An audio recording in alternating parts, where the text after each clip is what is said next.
Welcome to the Siege of Alexandria.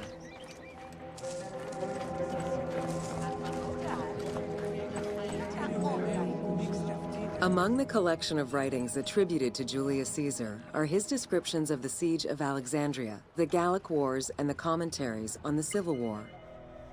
These archives contain information on different campaigns, the Wars of Alexandria, Africa, and Spain. Each of them recounts Caesar's military activity from 58 BCE to 45 BCE. Though Caesar's documents remain a main source of information, it's important to note that the perspective is limited. It is necessary for other historical documents to be taken into consideration to provide a better understanding of events.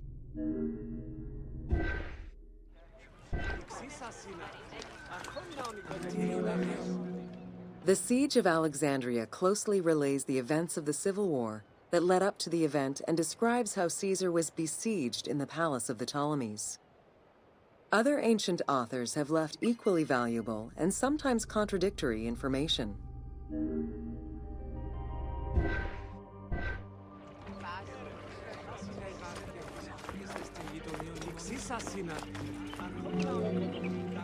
In the events leading up to the Siege of Alexandria, Cleopatra VII and her brother were fighting over control of Egypt. Young King Ptolemy XIII's regent, Pothinus, had firm control over the young pharaoh, and an outmaneuvered Cleopatra soon went into hiding. This set the stage for Pompey's arrival in Alexandria. Having lost his battle against Caesar in 48 BCE, the Roman general turned to his allies, the Egyptians, for safe harbor.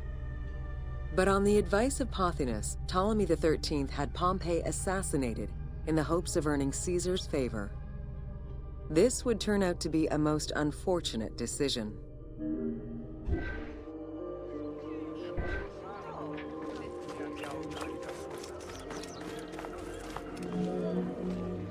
Upon his arrival in Alexandria, Caesar was presented with Pompey's head. The sight of a Roman murdered by Egyptians did not sit well with him. Caesar made his displeasure clear, ordering the return of Cleopatra, and for the siblings to resolve their differences and resume their co-rule of Egypt, as per the will of their father. Neither Pothinus nor Ptolemy XIII wished to accede to this demand. While doing his best to aggravate Caesar, Pothinus secretly plotted against the Roman ruler and sent word for Egyptian general Achilles to bring his 20,000 men to fight on his behalf. While Pothinus plotted against Caesar, Cleopatra made a bold move.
Whoa!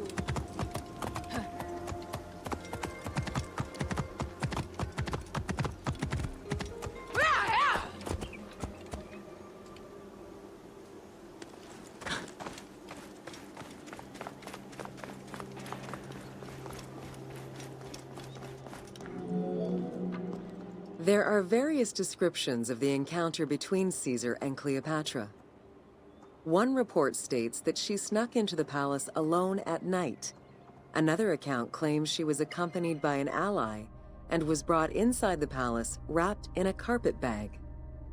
Though exactly what happened at this fateful meeting is up for debate, what is known is that Cleopatra met with Caesar and earned his approval.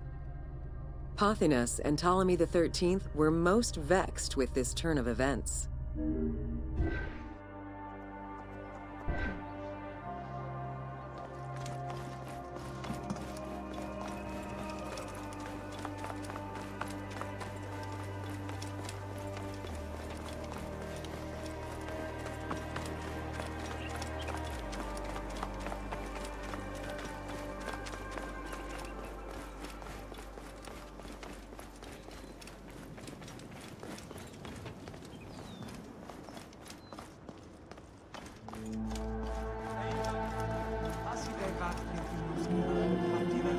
With Cleopatra finally present, Caesar chose to act as mediator between the siblings in the hopes of a peaceful resolution.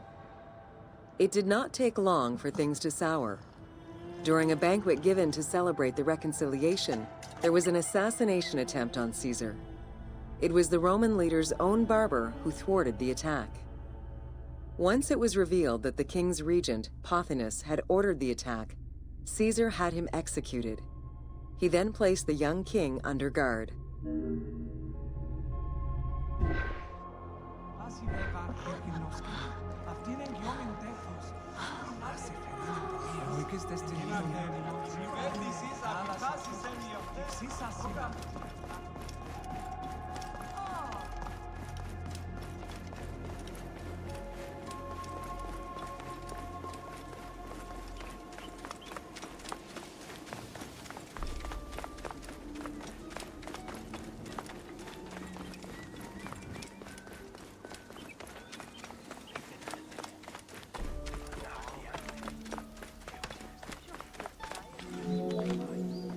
Caught within the palace with roughly 4,000 troops, and with the knowledge that the arrival of enemy forces was imminent, Caesar sent for help from Syria, Rhodes, and Cilicia. He ordered his men to dig a ditch around the palace and build a wall leading to the harbor. This would ensure Caesar's access to the sea. When Egyptian General Achillas arrived in the city with 20,000 men, the battle for Alexandria began.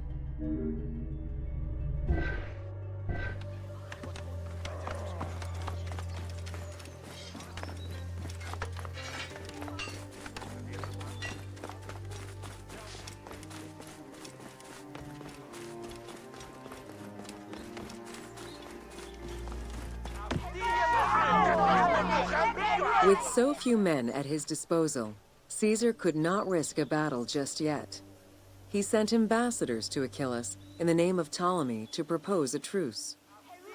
Knowing that the orders did not come from the young king, and angered by the pharaoh's imprisonment, Achillas had the messengers assassinated. With Caesar confined within the palace, Achillas positioned his troops around the city.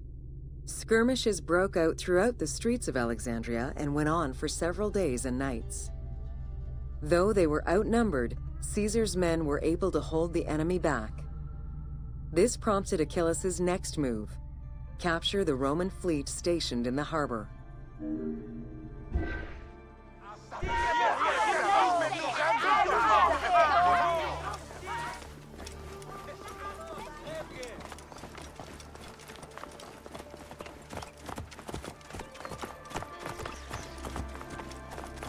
Αμάξα ελάβνης κακίστεως, αμέλισσον.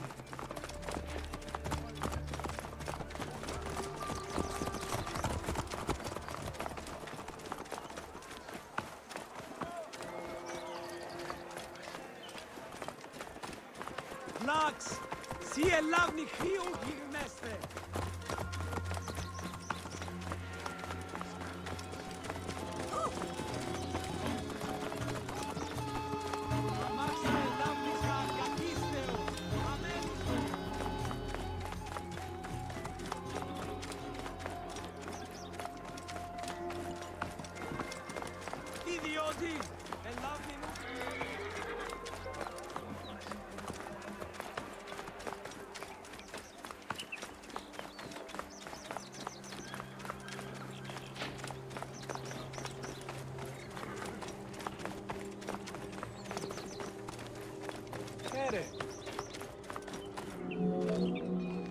Although the palace offered protection, losing the port meant the end of help and supplies. Caesar knew he had to protect the fleet. While he and his troops succeeded in regaining control of the port, he knew it would be impossible to sustain. Caesar ordered the burning of the ships. With passage back to the palace closed off, he headed for the lighthouse of Alexandria.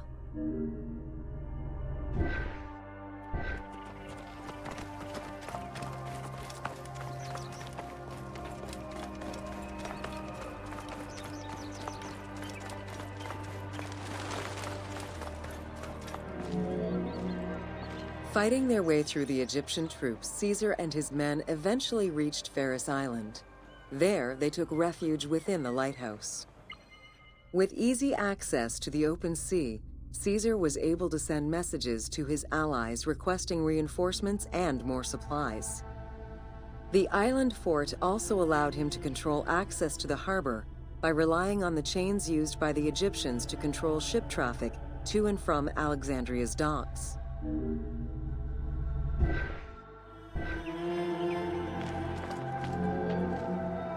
The exact chronology of events during the war in Alexandria remain imprecise.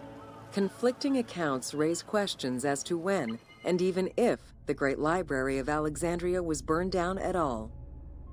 One account states that during the fighting, docks and warehouses were burned, and this was the fire that spread to the library. In another account, when Achilles cut off the harbor, Caesar had to leave the safety of the palace to defend his ships. As the enemies battled across the port, their arsenals set ships ablaze, and this destruction spread to the library.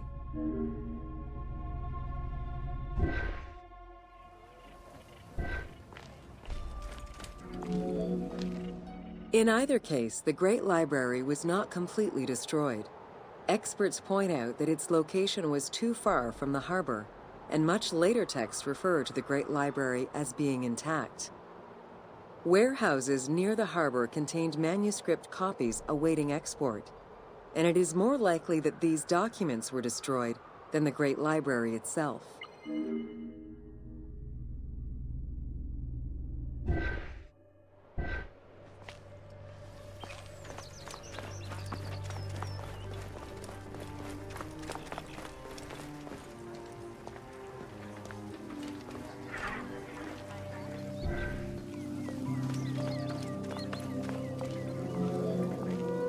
The destruction of the Great Library may have been due to a number of fires over the ages. Its end was probably closer to the 4th century CE, when the Christian Emperor Theodosius I ordered the closure of all pagan temples. While some documents survived after being moved away, it remains unclear just what knowledge may have been lost.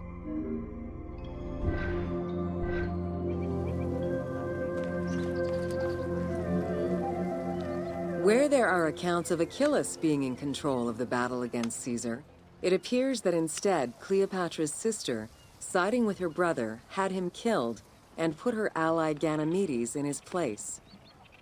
Ganymedes proved a valuable tactician for the Egyptian side. It was his idea to cut Caesar's access to the harbor, thus trapping Caesar at the palace.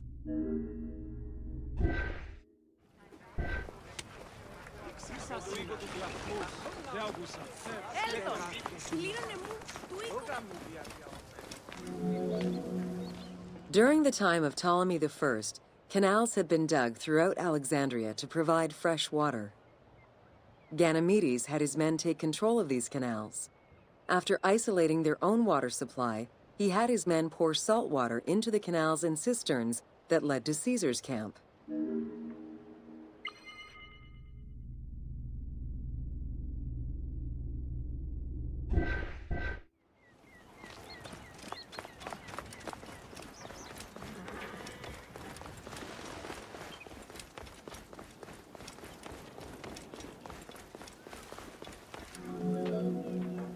Panic erupted in Caesar's men. They wouldn't last long without fresh water. Recognizing that the porous limestone could help them, Caesar and his men dug wells to restore their water supply. Days later, the 37th Legion, comprised of Pompey's soldiers, arrived by ship. Unable to come ashore due to the winds, Caesar risked going out to meet them on the peninsula, Cape Chersonese. When the enemy learned Caesar's location, they rushed to intercept. Despite an obvious advantage for the Alexandrians, Caesar, with a Rhodian ship full of skillful sailors, emerged victorious.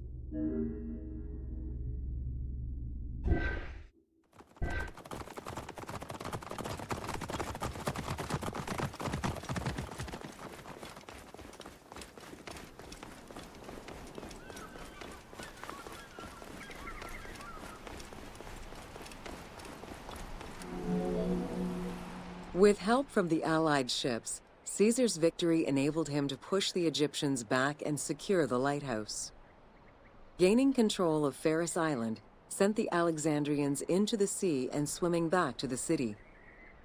However, Caesar's fortification of the island didn't last long. The enemy regrouped and were set to storm the island. Panic-stricken, in spite of Caesar's encouragement, many of his men then fled their posts, either by ship or jumping into the sea.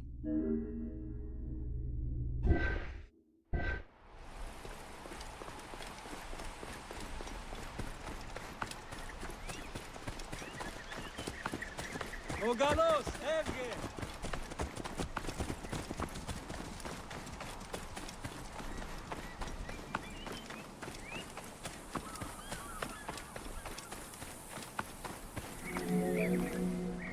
Caesar attempted to retreat, but Port Eunostos' harbor was overrun with enemy ships, preventing escape. Reportedly, Caesar gathered his papers and leapt overboard in an attempt to swim to an Allied ship farther out. Historian Cassius Dio claimed that Caesar would have drowned if he hadn't been able to remove his purple garment. Still, he managed to swim the distance and survive. The Alexandrians recovered the cloak and used it as a trophy to commemorate the Roman debacle.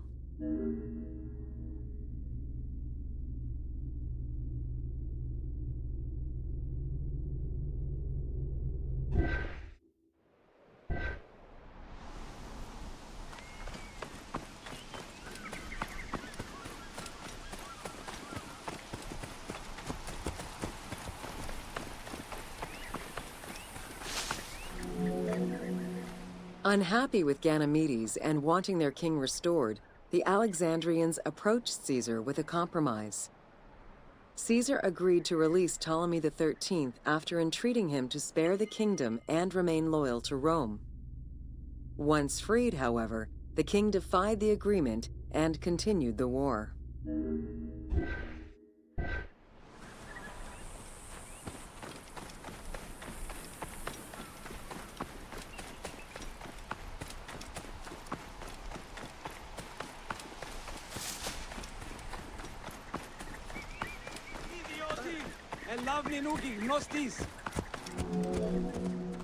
By this time, a faithful ally of Caesar's, Mithridates, arrived in Egypt, clashing with Ptolemy's troops at Pelusium.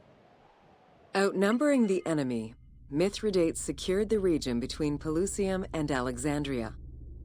Ptolemy, warned of Caesar's ally marching on Alexandria, sent his troops to prevent passage over the river.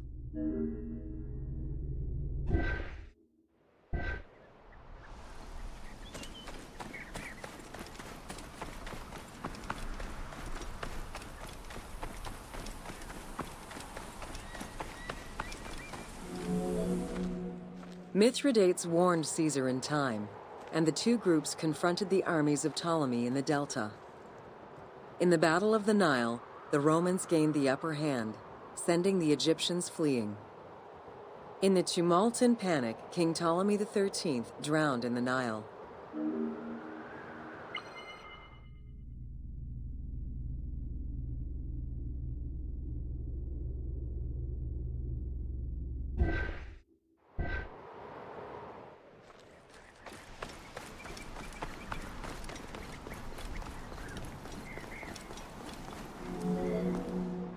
After the siege ended, Cleopatra VII married her younger brother, Ptolemy XIV, enabling her to reign over Egypt until 30 BCE.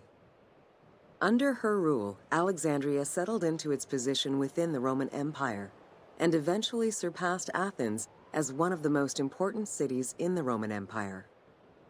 Julius Caesar remained in Egypt for a short time. He and Cleopatra would later have a son named Caesarion.